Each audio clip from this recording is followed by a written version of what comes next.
Jeg sidder her med THM fra Explicit nye Counter-Strike Global Offensive hold. THM, fortæl lidt mere om holdet.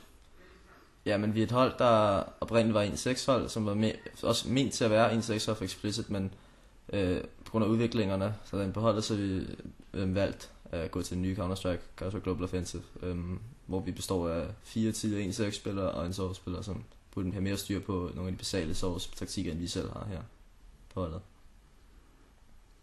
Fint.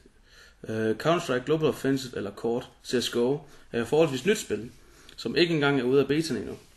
Påvirker det spillet på nogen måde med hensyn til box eller generelt gameplay? Der er ikke...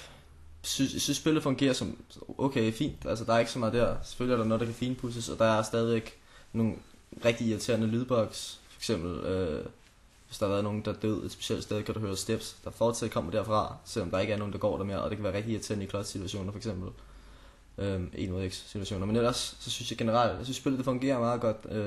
Vi har ikke fundet nogle rigtig sådan spilmæssige bugs, hvor du for eksempel kan wallbang et sted, du ikke burde kunne gøre, eller generelt bare kunne udnytte dem til din egen fordel sådan rigtigt. Det er faktisk rimelig godt lavet indtil videre, godt kodet.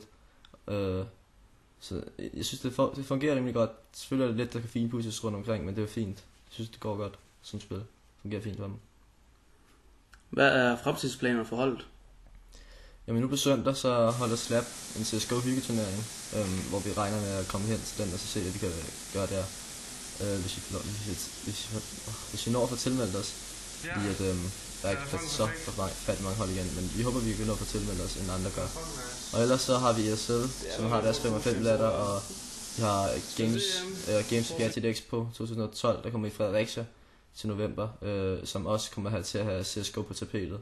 Også en CX og Source, så jeg tror, det kommer lidt an på, hvad der er mest populært, og det er forskellige spilletitler, der kommer til at bestemme, hvad for nogle spil, der skal spilles.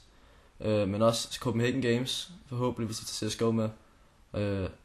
Og ja, ellers så ser det sådan lidt, fordi vi ved jo, det er et nyt spil, så vi ved ikke, hvordan det kommer til at blive dækket i de forskellige lanes i Danmark. Men vi håber på det bedste for flest, for mange turneringer. Forhåbentlig det er også Dreamhack, eventuelt i Sverige, hvis det bliver stort. I Sverige også. Er det en stor omvæltning at skifte til et helt nyt spil? Nu har jeg tidligere selv spillet Source og CSGO for eksempel. Det minder rigtig meget om Source på mapopbygning og måde du kaster flashes på for virkningen af granaterne. Men ja, jeg spiller jo mest 1-6, det er jo ikke nogen hemmelighed. Men CSGO, hvis du kun spiller 1-6 og du lige kommer til CSGO, så er det en kæmpe omvæltning, for der er så mange nye ting og nye taktiske perspektiver du skal tage hensyn til. Fordi at 1.6 det er jo meget gammelt spil, og den grafikmotor du kører på er gammel, og altså movements, gameplay i sig selv er meget anderledes end CSGO.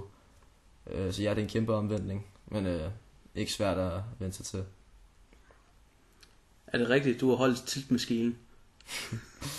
Fuck nej! Fucking cunt.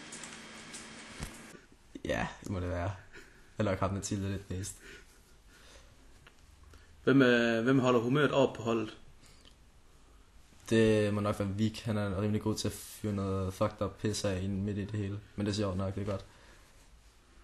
Så. Hvordan er det med at spille med en polak? Ja, han er så også tysker. Han er meget, meget multinational, den mand. Det er Niklas Sind, og så han er han er et gadekryds, sådan. Men det er sgu fint nok. Han er fint nok, spiller in-game, og ja, jeg ved sgu ikke. Lidt fucked up humor, lidt mærkelig, men det er godt nok.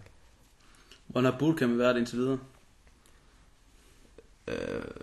Overraskende godt, når man tænker over, at vi kan spille så forfærdeligt meget, fordi vi har haft lidt problemer med 2 spillere, som desværre ikke kunne komme. Så vi har siddet 3 mennesker for holdet her. Det er også på det her bootcamp, vi rigtig slår fast, at det skal være CSGO, og det skal ikke være 1-6, som vi skal spille. Så alt i alt, godkendt bootcamp, men lidt for lidt gaming, men det kommer. Der er stadig på dagen tilbage. Er det sandt, du vil sige? Ja, jeg vil gerne sige tak til sponsorerne, EGI og eSport Servers, som sponsorerer Viborg eSport og Explicit Gaming. Og så generelt bare tak til Viborg eSport for at lade os komme ind under Explicit Gaming, fordi vi har lidt andre forhold end nogle andre.